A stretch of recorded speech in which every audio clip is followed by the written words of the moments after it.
Troy, And this is Geek Tank. your What's Troy going to compare it to sized podcast? Considering the topic, I'm kind of shocked that you didn't go to all kinds of different Yeah, there are places you could have gone. there are lots of places I could have gone. That's where I went, though. And that's where you went. And in the end, that's where we went. Hmm. Yeah, So, yeah, we kind of want to talk about the boys. yeah. There's several random topics we could talk about, but that's the freshest on my mind because you and some of our buddies just started season 4. Right. I think we got 3 or 4 episodes into it. Sounds Um, about right.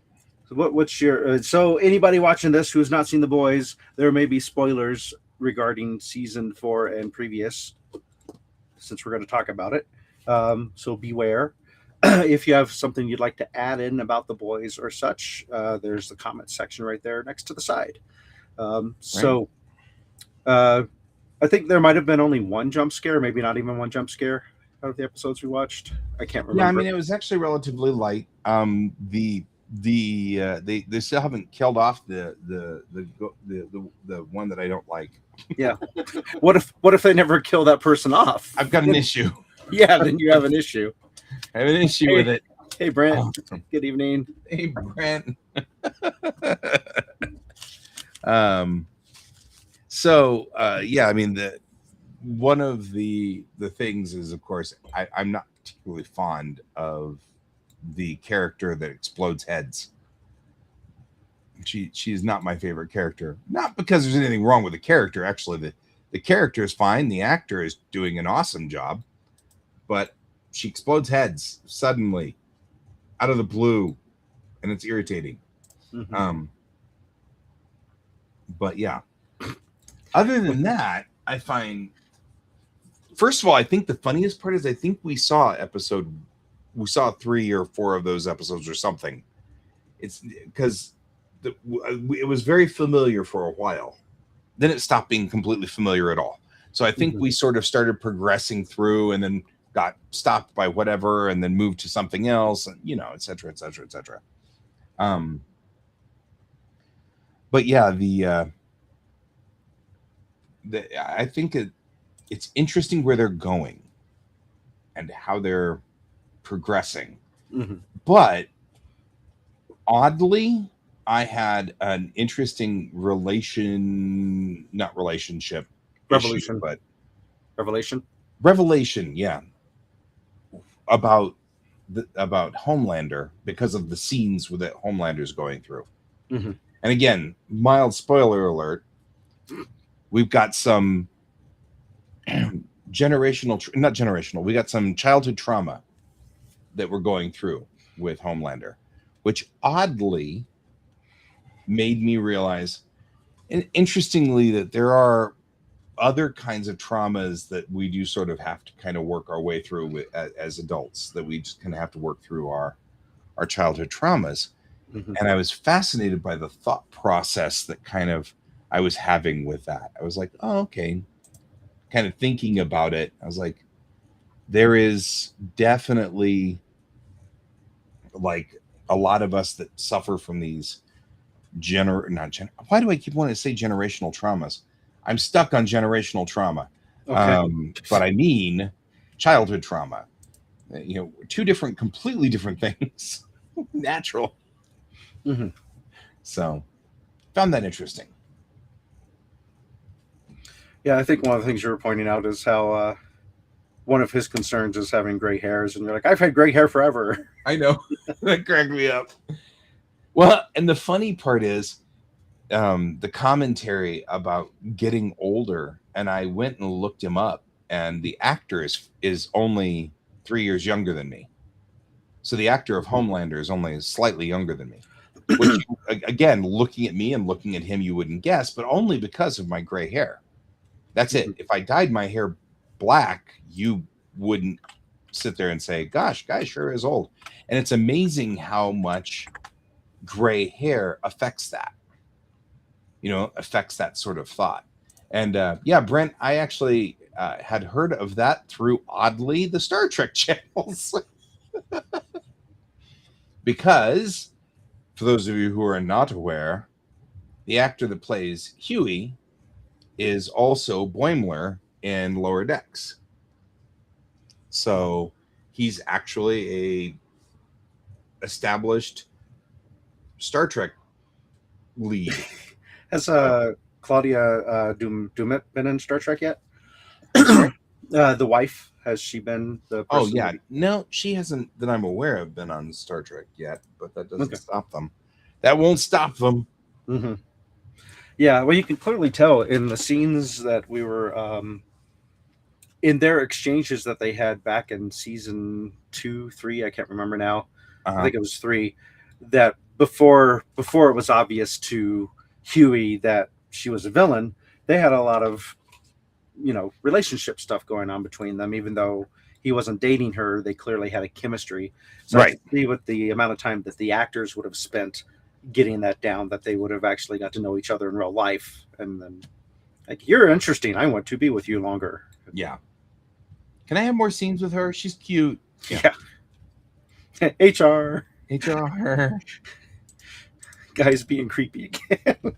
Dang it. Stop it, yeah. I'm just being friendly. I'm being friendly. I'm not Uh, creepy, I promise. Mhm.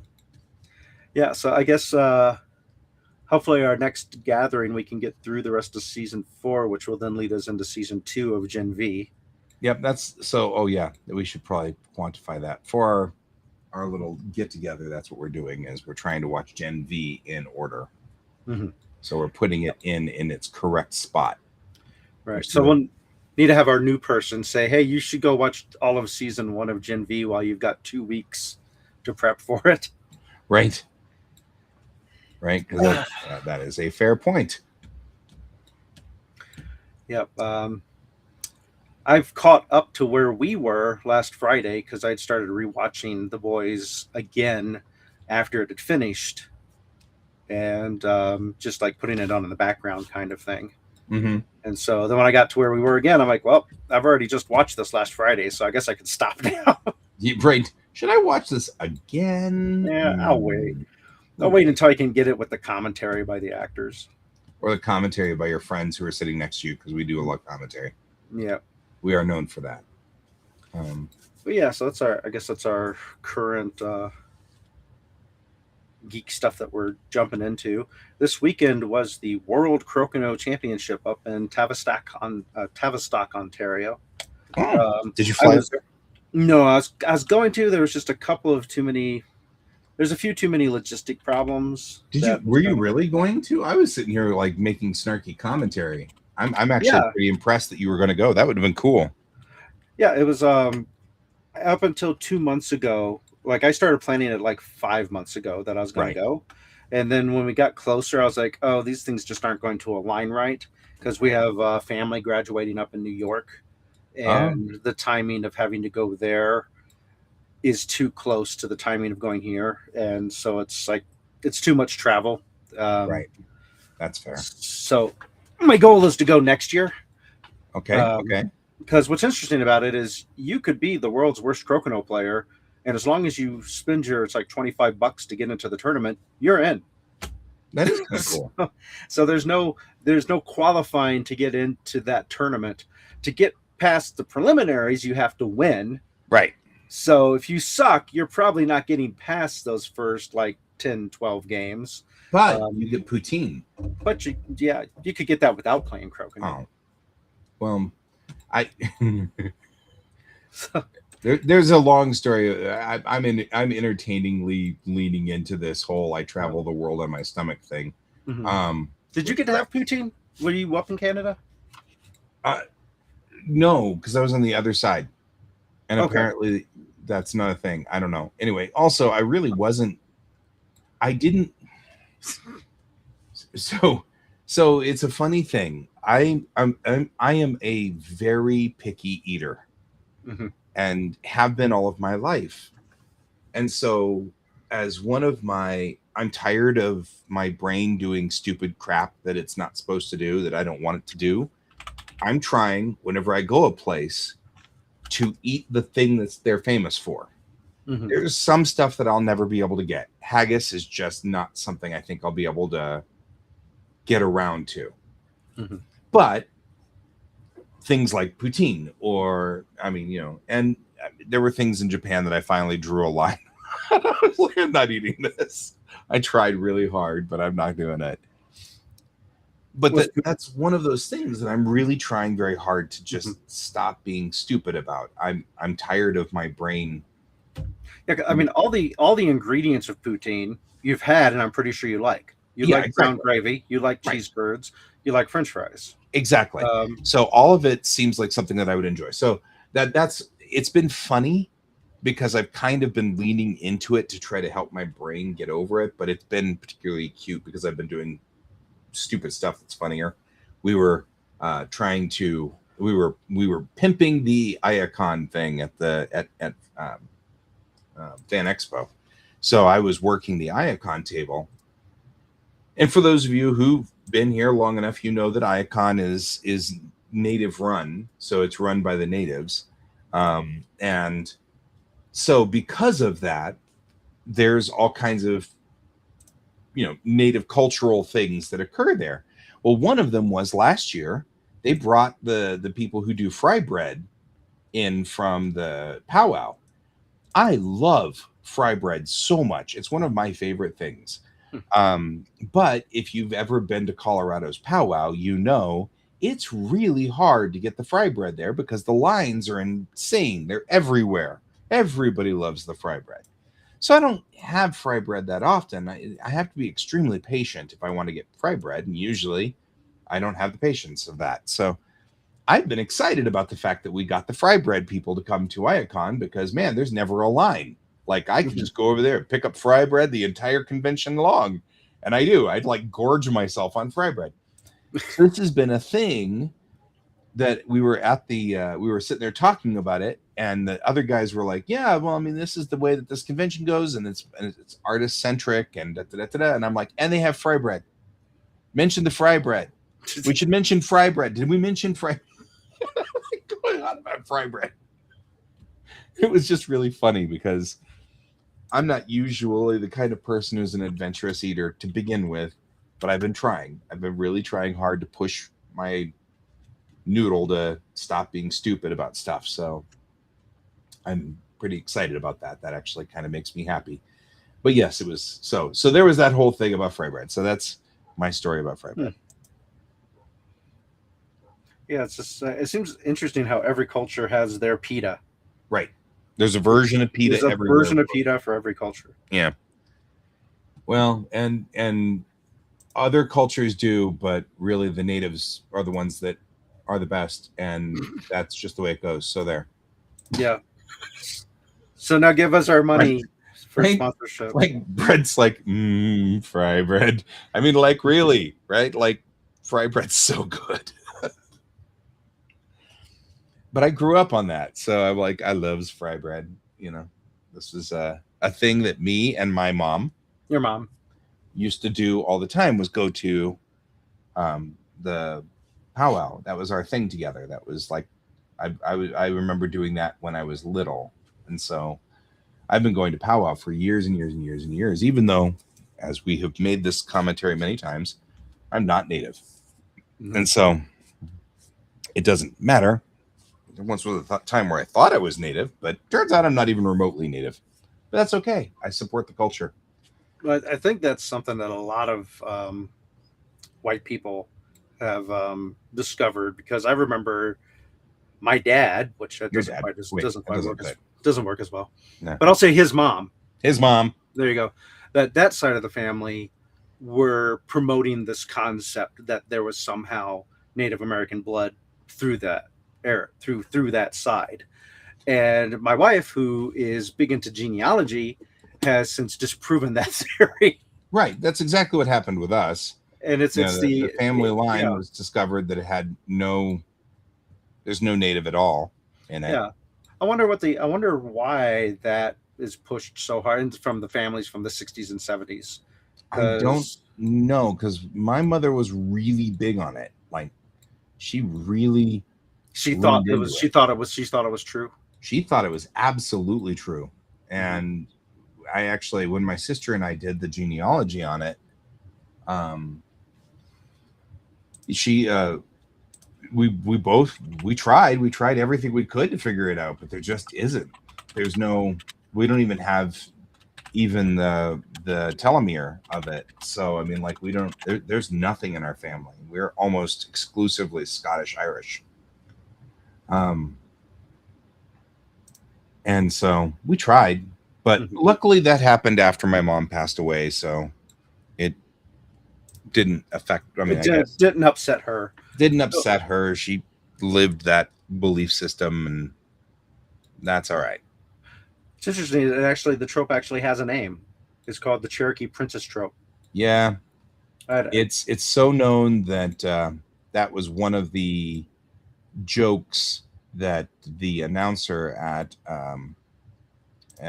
Powwow would often make, because it's such a prevalent joke. Or prevalent statement, prevalent thing. I don't know what you want to call it, but whatever. It's prevalent.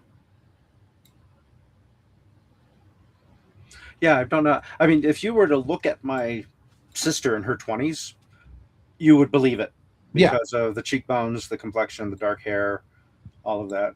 And then, but as we often will make commentary about quite a bit in anthropology, Native Americans specifically are derivative of Asians. So you can still have Asian traits that make you look native, you know, especially since a lot of what makes somebody look like something is the way they act.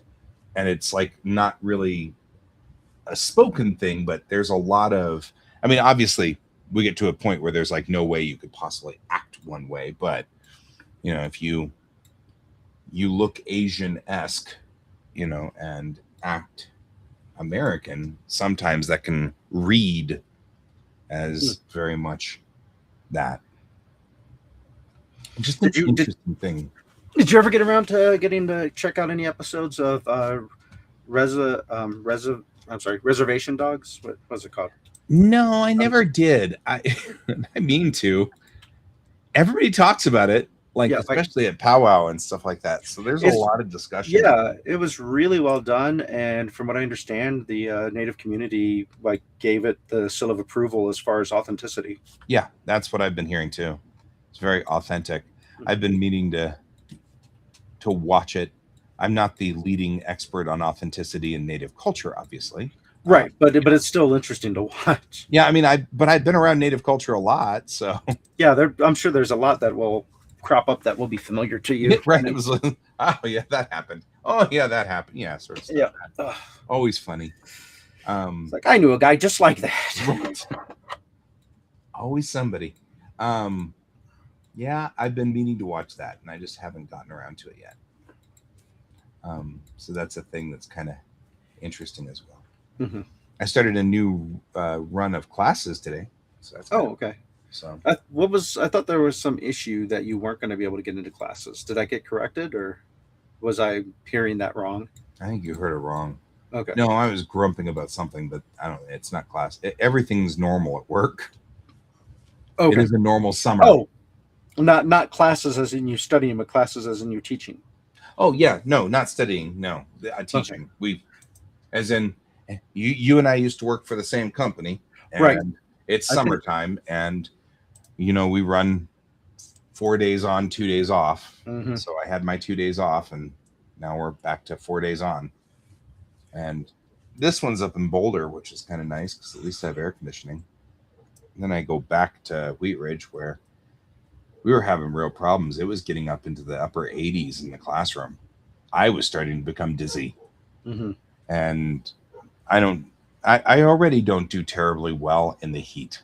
I've never been really good in heat anyway. Yeah, same. So this was not. Yeah.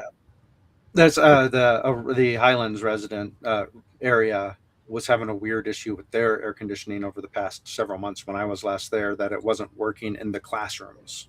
Right. And so it was one of those things where I was like, this isn't going to be good later. Right. If this isn't working now, it's not going to be any good later. Yeah. My other job that I was doing with the Polish pottery, they have a separate room, separate, basically like whole other building that they use for what they call shredding, where they shred a bunch of cardboard to make their packing stuff for their pottery, and it's Or not. they just take out the electric guitars and Yeah, yeah, it doesn't work so well keeping pottery safe though. that's true. That's Um, true. The electric guitars don't work as well. Yeah. but that area is that because they rent it and they only rent it for that specific purpose. They don't run any heating in it, but they have like a little heater set aside. And I'm like, you guys can stick me in there in the dead of winter, and I'll have the door propped open. Right. But if you put me in there in the summer, you're going to come over and I'll be dead. Right. Right. Yeah. You can't put me in there in the summer, but yeah, that's one of those things that you and I have very much in common, which is we're good in the cold. We are not good in the heat. Mhm. And it's just, oh, it's brutal. It's the extra And insulation. I actually, yeah, R32 insulation. I actually took pictures because the clock in the back of the Wheat Ridge location has the temperature on it. Oh, And so I was able to take pictures throughout the day of the temperature climbing up and up and up. And then the final straw for our boss was I went and took a picture of the thermometer in my car, and it was only 4 degrees hotter than the classroom. She was like, "Oh my God, we've got to fix this." It was very funny. mhm. And she was on the job to begin with, but that was we've got to do something. We can't keep, that was her point of, oh no, this is Mhm. bad. It was very funny. Because of course you and I both are very fond of this particular boss. She's a very lovely human, and Right. Very good at um, dealing with employees and keeping them happy. right, and good at being Smart. Smart. friendly and Yeah. like actually doing the nice things that bosses should do. Um, and so we're both very fond of her because she's cool. But yeah, that was funny when she was like, "Oh my God," it's like, "I'll fix this right away." There's a flurry of activity now, so which is good because actually last year we had a couple of kids faint in that classroom because of the heat, and we've been kind of saying something, but I don't think we've ever had anybody do what I did, which was take pictures of the thermometer, Mhm. which is actual. The cold experience comes with living also true, actual, operable proof that something was going wrong. Mhm. So Here's evidence. yeah, I mean, We're back on evidence again. yeah, Oh, we actually weren't. That was pre-show. it was I just pre-show in the that green was room. that was our green We, rooms. we've got to have like a word for that. Like we've had I'm sorry, this was a green room discussion. Yes. Like This is what's it called? This is out of game knowledge. right, out of game knowledge. Oh, speaking of, I've been getting involved in and downloading a ton of wild, interesting Humble Bundle things, but also a couple of really cool Kickstarters. As we all know, since I'm moving, I'm not getting anything in physical copies. I'm only getting PDF stuff so that I can download it and put it on my hard drive and be totally cool. Mhm. But one of the Kickstarters I got involved with was called Dark Matter 5e, and it's like Starfinder ish, except as in future, but with elves and dwarves. But it's based around mecha combat and kaiju. So there are rules for mecha and building mecha, and you have mecha pilots whose job is to fly mecha and stuff like that. And they've got entire rule sets for, mecha to mecha combat and mecha to kaiju combat. And I was into this plan. I was like, this sounds like a lot of fun to play. And so I got that recently, and that's going to be something I'm going to get involved in. Nice. Oh, there you go. Right. Kaleidoscope room. There. Donald's saying we should have a kaleidoscope room. It should be called the kaleidoscope room because we got motor pool. Mhm. So there's sort of a precedent there. Usually our references are military in some way. So, but yeah, I'm looking forward to seeing if we can't deploy that somehow in a way, the game. I also got into one. I'm trying to remember what it was. I mean, I could load it up, I guess, or at least pull up the folder. But yeah, I got into one that was interesting as well. I did. They did have a humble bundle a couple of days ago for a lot of Cyberpunk Red. Hmm. And one of the things that they pulled up with Cyberpunk Red that I thought was fascinating was there's and if you guys are interested in getting, there you go, quarter deck discussion, that works. If you guys are interested, this humble bundle is still running, and it's a lot of the Cyberpunk Red stuff, including an extra bit for running a Cyberpunk 2077 version of it, the Edge Runners version, so the anime. So if you wanted to run, they've got an expansion for the anime, which I thought was cool. But since Kiddo and I just finished running or watching all of Edge Runners together, I thought that might be attractive to them. You know, that might be kind of fun. So I was kind of into that. Hey, you might like this, you know, sort of thing, which was cool. Let's see what I've gotten. Yeah, so Dark Matter 5e is fascinating. That was not what I pulled down, though. It was, yeah, because I think it's just Cyberpunk Red. I follow a group on Facebook. I can't remember what it's called now. I think it's called like the Poor Man's Tabletop. Yeah. And it's just a bunch of different stuff people do on the cheap for tabletop. And this one person showed off their really impressive Cyberpunk city district that they'd made in 3D with models for their Cyberpunk miniature battles game. Ooh. It's really, really impressive looking stuff. It's always so much fun. Yeah. I mean, I'm not gonna lie. I think part of the attraction to Cyberpunk is the world. I mean, it's for me, as in I love the.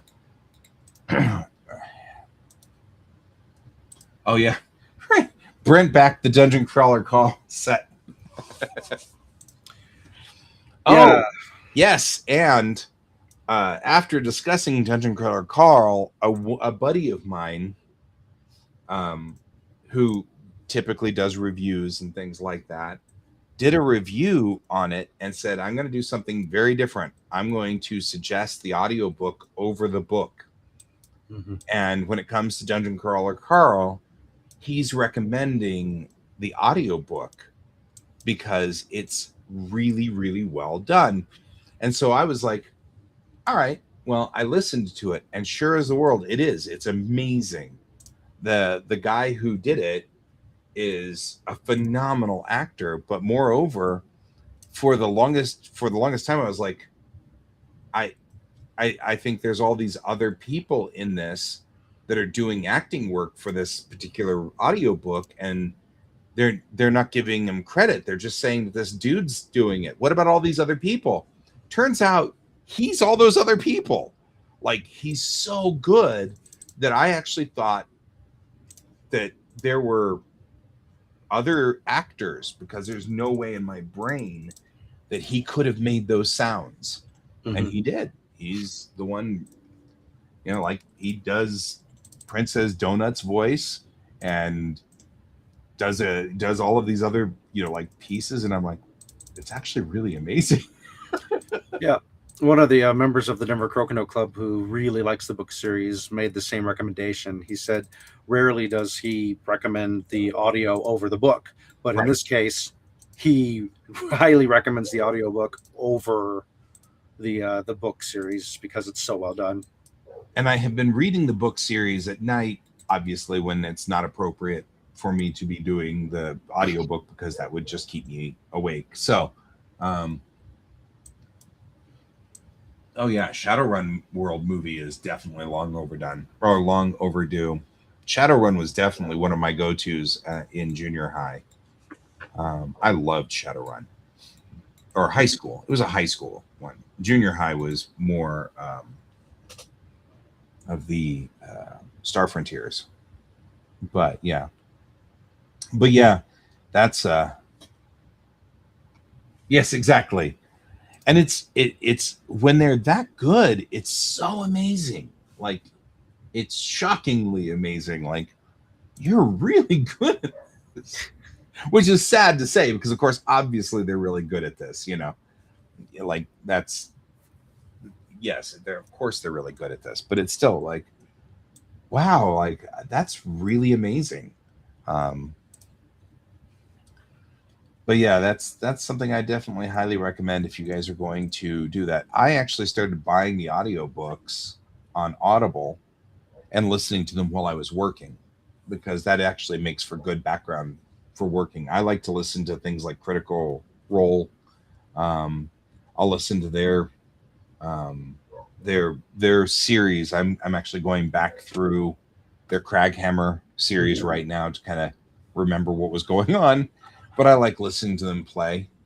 And And speaking of D&D and people who sell D&D stuff, people who sell D&D, we should mention that Geek Tank is sponsored by Kieran Games, Geekway Homes, and your your mom. mom. Your mom.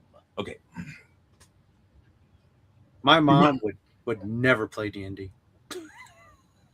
My mom might have after like I've told the story a couple of times of my mom kind of going, I've been hearing that there's this Satan thing going on with D&D. I would like to watch your game. And then she watched the game and she's like, next time I'll just buy you guys Cheetos. It's cheaper than me wasting all this time watching you. It's just like, now I know this is stupid. Which was that's like my famous mom story. Yeah, I don't know if even witnessing it would have convinced my mother of it not being satanic. So Yeah, probably not. I am, however, forever grateful that she got to an equilibrium so that you weren't banned from playing it. well, it's not like she could because it wasn't. No, but Because by the many time of I the was, people in our group have had, yeah, there's I didn't get definitely around to it until later because of that. And yeah, I can already think of one person who probably had to deal with that. yep, that individual was definitely hiding it for a very long time in our group. It was not a known thing. In fact, still is to some degree, as I recall. All the special books and books for gaming stuff are hidden so that family members can't find them when they come over.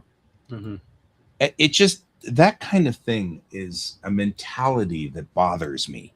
This mentality that you have to be normal. You have to fit what I think is correct. That really bothers me. Like I can't imagine doing that. I can't imagine saying, Troy, I'm sorry, but I've got to strong arm you into, not wearing sleeveless shirts because it's inappropriate. Yeah. Like, I know I make everybody hot because I'm showing off my arms. Yep. Yeah, exactly. I'm only hot because it's freaking 700 degrees in here. I'm a fan. Yeah, see, you're like 20, 30 feet higher than I am because I'm in the basement where it's nice and cold. Exactly. I'm in the second floor for all the heat in this house. You're closer to the big ball of the furnace. Yeah, right. The big plasma ball. Stupid plasma ball. Yeah. I did get a new fan. I'm excited about my new fan. It's actually on full speed and you can't hear it. That was the point. I had a box fan in here, and when you ran the box fan, you couldn't hear yourself think. And so I was like, I'm not going to be able to sleep at night with this box fan running. There's no way. It's just so loud. So I actually went onto Amazon and typed in, low noise fan. And this came up. It's at 28 decibels when it's at full blast, and that's nothing. So, I mean, you can't hear it right now at all. Nice. And it's running back there at full blast. And it actually moves a lot of air. I mean, like, it's doing a pretty good job moving air. Good. And I put it right behind me. The air vent is right here, the cooling vent. And part of the problem with this room specifically is that the cooling registers generate the cool, but the cool then all stays right here and it doesn't go this way into the room. So I've been putting it in the fan in this corner so that it'll blow all the cool air that way across the room, which has actually worked pretty well. Speaking of moving, there's a cellar spider, daddy longlegs, that was kind of living up in the corner on the upper part of as you come down the stairs. So it's like way out of reach. There's Right. no way that I was gonna be able to catch and release it. Sure. So I'm like, you know what? That's your home. That's where you live now. Right. And so for like 3 or 4 days, I'd greet them every time I would come downstairs. And then today I'm like, oh, they moved out. So now they're somewhere else. So, Somewhere in the house. but because it was a daddy long leg type spider, I don't care. Had it been a creepier looky, Good luck, scary Donald. spider that's gonna bite. Sorry. Oh yeah. Bye bye. Donald's leaving to go help a friend in need. That's a very good thing to do. Yes. Sorry. Please continue. Noble. Daddy But in long. any case, somewhere it's I've got a pet spider running around in the house. I don't know where. Sounds fine to me. Yeah, it's fine. I don't have a problem with spiders, so Mm-hmm. doesn't bother me any. As long as it announces itself and doesn't just appear suddenly. Right. I think I'd probably have a little bit of a problem with spiders if it just showed up one day in my universe. But yeah, generally spiders don't bother me at all. Mm-hmm. That's another one of those weird things too, because I think I've had that discussion before. I am absolutely terrified of bugs, but spiders don't bother me at all, which makes no sense. On the scientific scale, I think because they're arachnids, they're not considered insects. Yeah, but your fear should not. It's not like your fear is sitting there going, but I'm just going to say that technically, it's the number of legs. The number of legs is what that. Right. It must be the number of legs, or I don't know. It doesn't make any logical sense. It's always been this way, though. I am terrified of bugs. So terrified of bugs. And it's like I'm not even remotely terrified of spiders. So no idea what that means or why, or there's no logic to it. It doesn't even make any sense. I don't get it. I am filling dead air. So feel free to change the topic anytime you want. Shall we talk about angry cars? Angry cars. Yes. Since I sent that to you. That was an awesome statement. And by the way, I follow him too. Okay. So we both seem to follow a specific influencer who's an author of books that I have never read, but he comes up on my feed. I mean, that's his thing. He's an author. That's really cool, but I've never read his books. Not that there's anything wrong with his books or anything. I just never read them. And but he had done a little video about how cars have gotten angrier on the faces of them. And he's not wrong. I've been noticing this, and I actually thought of this a lot with specifically the ID.Buzz. So for those of you who are not familiar, the ID.Buzz is Volkswagen's new bus for the Volkswagen bus. So they're returning to the bus. And that's the problem. The old Volkswagen bus had big round headlights and looked happy and was fluffy. And the new bus is angry and mad and wants to stomp on you and hates you. And I'm like, I don't really want to buy a bus because it doesn't look happy. And I thought about that a lot. And then, and he had commented that, and what we're talking about, by the way. So the guy's name's Jason K. Pargin, Pargin. And thank you to my friend Marcus for sending me the video. Right.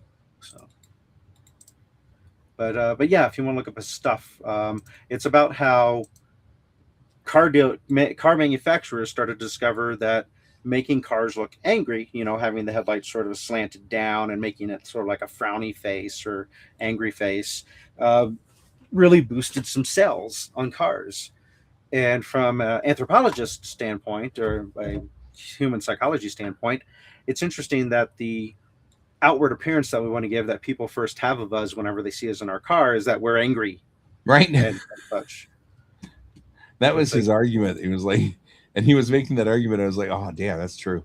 And yeah, that I was like, oof, that's not good. I don't know. I don't it's, want people to think that I'm angry. In fact, quite the contrary. I would much rather have people think I was happy. And well, so, I think he's onto something with that. It's that there's this concept of misconstruing anger as strength yeah, and trying to come across as being strong and such. And right. And I think that I absolutely agree with that. That is one of my top 10 complaints about, I mean, that is actually what is wrong with toxic masculinity when we talk about that a lot. Mhm. Um, the toxic part of toxic masculinity is that you have to be strong and angry and that's angry and that's strong. that's that's the only emotion you're allowed to Yeah, you're only show. allowed to be angry and strong, and that's it, and nothing else. And and of course, that is the fallacy of toxic masculinity. Hmm. Um, and it makes it difficult because I think that men are not allowed to express themselves in any way that is other than anger. And these cars are sort of exemplifying this in a lot of ways Hmm. because our cars, this is a car culture. And, I had just said this today in class. This is a car culture. America is a car culture. We have a fascinating, and someday we should talk about this, the Henry Ford effect. Ford quite literally turned our culture into a car culture by mass producing cars. We could have gone a different way where cars were relatively scarce, and then we would have gone to trains and we would have become a train culture like Japan did. But instead, we became a car culture because Ford mass produced cars. This is not blaming Ford or anything, but it is just an interesting, that's how this happened sort of moment. It's a pivotal moment in history of which direction we were going to go. Right. Because if you And look at Japan or Europe, at how well you can get from almost any point A to point B by using trains, not really an option here. yeah, we didn't build our culture around that concept, and so it's hard. It's hard in America to go somewhere where you can get on a train and do stuff. In fact, they're trying to do trains now here in Colorado, and it's hard. It's difficult. They're having a tough time with it. Um, but I am fascinated by this concept of us being a car culture Hmm. and how much this does sort of exemplify a toxic part of our culture, because this isn't just that. I'm seeing this strength and power projection showing up a lot of places. And it really bothers me when it shows up in Star Trek. Um, I'm seeing Trekkies do this. There was a AI picture posted in one of the group forums a while back where it was a bunch of Starfleet officers ushering a whole bunch of aliens in handcuffs, and they were like, Starfleet secures its borders. And I'm like, first of all, it's a complete misnomer on the concept of what the securing the borders argument is, naturally. But on top of that, I don't think Gene Roddenberry would ever want to trounce the, we're Starfleet, here's a phaser, do what we say or we will shoot you with the phaser, sort of Hmm. attitude. That's never been that power projection. And in fact, in response, I quoted Picard, I quoted Spock, I quoted Kirk on using weapons and projecting power forward. It's not a problem to have power, it's a problem to terrorize with power. And that, I think, is really something I've been thinking a lot about in a lot of these situations. It's projection of power. And I feel like we've gotten to a point where it's vital for us to project power. You know what I mean? Like we feel like if we don't project power, people will take advantage of us and hurt us. Mm-hmm. And I disagree with that. I don't think that's the way the world works. I think people mostly will leave you the heck alone. You Yeah, know, I'm gonna wrap back around now and quote Butcher from The Boys, and you know that this is gonna be and um, if you're quoting Butcher, salty. It's gonna be salty. yeah, With great power comes the absolute certainty that you'll turn into a right cunt, yeah, exactly, and I think we're seeing that a lot today. right. So, Well, and that is definitely one of my problems with this the culture ish being set up with this angry. I mean, like you've got to show you are not just upset. You've got to show that you're angry and willing dispense to violence. power Yeah. and be violent about it to present to protect your things, whatever it is. Mm-hmm. And the truth is that every statistic shows that human beings that hurt people and harm people and do bad things are an extreme minority. I mean, like, it's so small. The number of people who are trying to hurt other people are really small, like that are insane, like trying to hurt people because they're stupid and insane or whatever. It's an extreme minority. Mm-hmm. And that means that we're putting all this energy into something that's a 1% problem. And we're generating all. And the problem is that then you accidentally hurt people. And now they legitimately have a reason to be mad.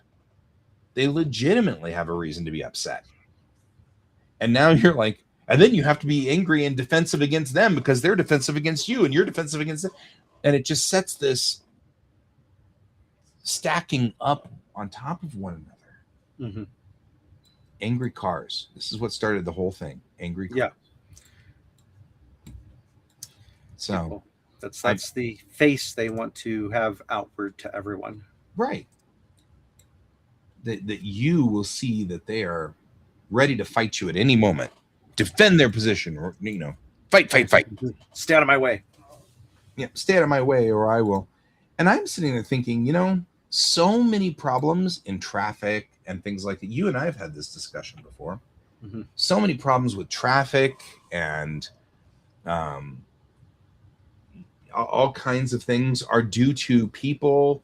You had a saying, and I stole it from you. I totally stole it, which is driving is a cooperative sport. And if you think it's a competitive sport, you're doing it wrong. You're doing it wrong. Yeah.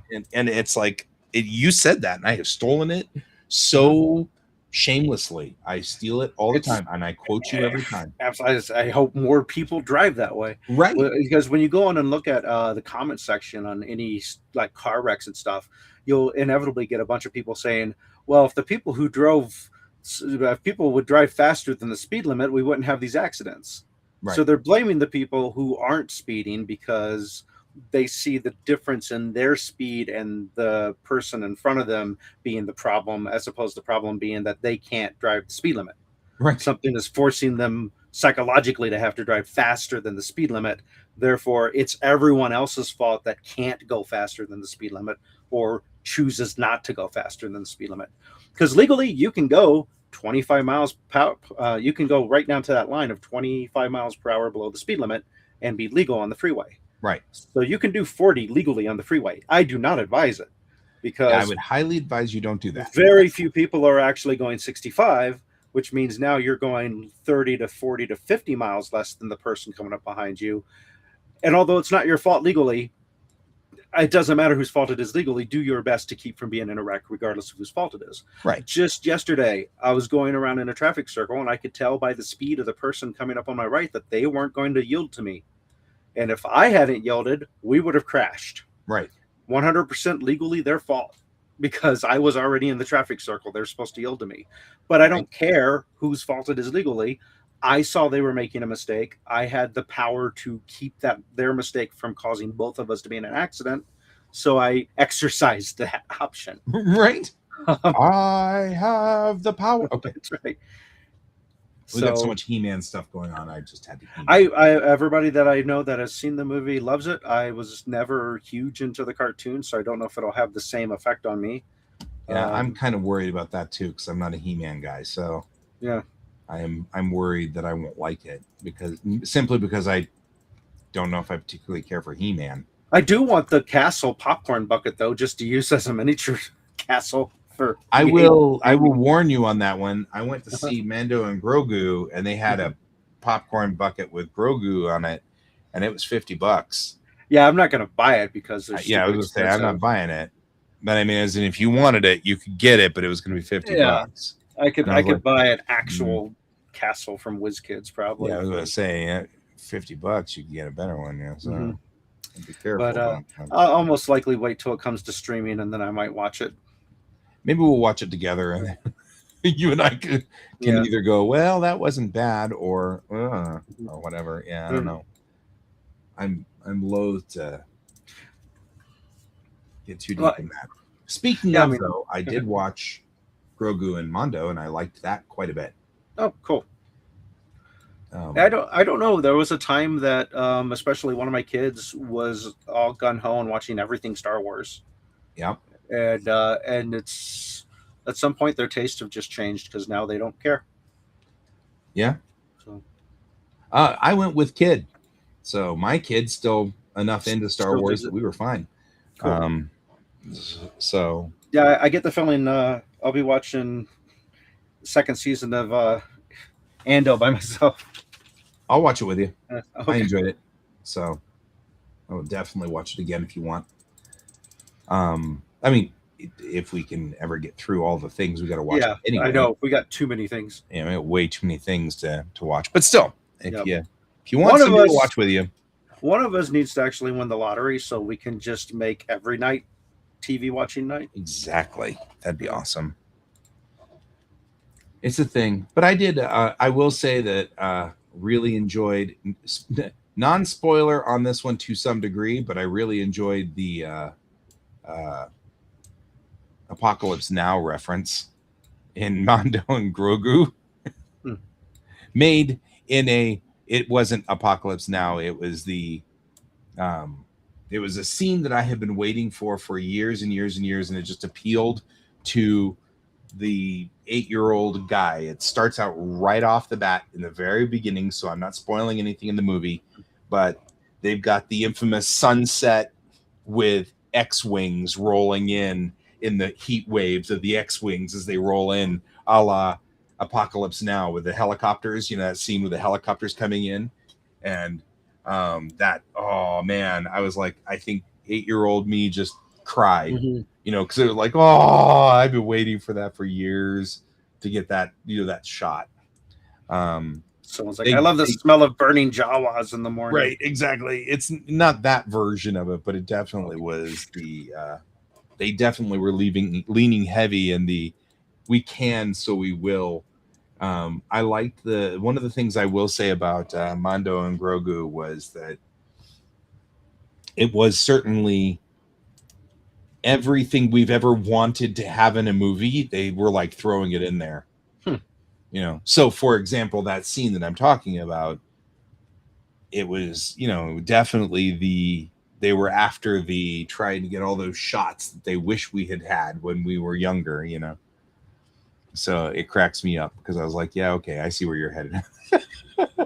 And I'm here for it. You know, I wouldn't. I'm Mm-hmm. not making fun of you on this one. I'm here for this because that was awesome and beautiful and a whole bunch of really cool things. So, um, but that's not the only one that they did. That's and you know I hate at the fact that at 9:56 I come up with a good geek topic for us to talk about, but the term fan service routinely is slung around like a bad word. Well, yeah, because it's specifically referring to all of the cheesecake and the Right, sexualized but it's stuff. now growing to be, you know, they put in the X-wings on coming in on the horizon for fan service because Mando and Grogu takes place in Star Wars in the era of Star Wars. Well, Hmm. actually takes place in Return of the Jedi, but It takes place in the Return of the Jedi era, which means that everybody's flying T-65s, the classic T-65 X-Wings. And so they're running these classic X-Wings. So they're like, let's lean into that. Let's put that everywhere. Let's put X-Wings all over the place. And here's some Y-Wings. And, this is a U-Wing. And like all these things are kind of going around. And that made it all Dallas. I don't know. Yeah, I was going to say, who shot the U-Wing? Right. Well, and that's and Brent is exemplifying the problem, which is once you start putting things like, oh, there was a lot of fan service in there, people are like, oh, well, see, now I don't want to watch it. And that is kind of weird. Like, if you talk about Picard season 3, which the Trekkies out there, if you have not seen Picard and Picard season 3 at this point in time, I cannot help you. But third season of Picard was like everything we ever wanted in a series. And though Picard season 1 and 2 were not bad, I didn't hate them. Picard season 3 was home. You know what I mean? Like, I felt like that was good. They should have done that before, And it does kind of bother me that that's a thought process. That's a thing. Or moreover, like Brent's doing, which is, I don't know if I want to see it if it's everything we've ever wanted in the Star Wars. Well, then you put none of the things you want in the Star Wars in there, and then all the fans go, well, this was stupid because they didn't put anything I liked in it. That was the biggest problem with Picard season 1 and 2, was that the fans were then not liking it because there was nothing that was recognizable in it, And so then it becomes one of those, well, which one's better? Where do you go that's a better choice on this? And that's... I think part of it is to not have expectations, and then you don't care. Yeah. They put everything in it you want to see. I'm like, I don't know what that would be because there's not everything I want to see. So right. And I mean, my personal opinion on this one was I really liked it. It was pretty cool. I can guarantee they didn't put everything I want to see because I bet there's not a scene where Jar Jar dies. Right. Yeah. So there isn't. That's the one thing you always wanted in a Star Wars movie, and you never got that. I put it in my game. Yep, you did. Yeah, Brent saying hate spending $50 or more on the movie. I spent $70 on it, and that was with popcorn and everything like that. That said, my kid just went on a trip with their mom to visit family on the Big Island of Hawaii, and just got back, and I missed my kid. And so to me, I was kind of like, I'm going to do this because I want to hang out with my kid, So that made more sense in my head because of that. So I was kind of like, I don't know, I kind of like that, I'm willing to spend $70 to have a moment with my kid that's fun, and we get to do stuff together, and that was better. So though I normally agree with you, Brent, I'm in this instance, I see it as spending a day with my kid. I do like the fact that my kid is still immature enough that they still match me, and both of us can have a big dinner like getting a Big Mac. And that is a special thing, which cracks me up every time, because I really appreciate the fact that that's the case with my kid. So, all right. I think I've run out of things to say. All right. Well, at least for now. Until next week, when I will have something else to say probably. But it's time for us to put Brent to bed. Brent, sounds like you go to bed. Sounds like fan service next week. Yeah, fan service. We could bring that up. All the stuff in the Geek Tank podcast that you've always wanted to see. Yeah, we'll do fan service that we've actually gotten emails about, which is nothing. All those emails that we've gotten, thousands upon thousands upon thousands of emails about what we should put in our show. Yep. Anyway, so thank you all for joining us. All Brent of you. And Donald. Donald was here for a while, but Donald had to go. Had an emergency. Yeah, had an emergency. But thank you, Donald, when you come back to rewatch this. Thank you. And of course, anybody else who is watching, and anybody who comes to watch this in reruns, welcome, and we will talk to you later. And until next week, I've been Guy. I've been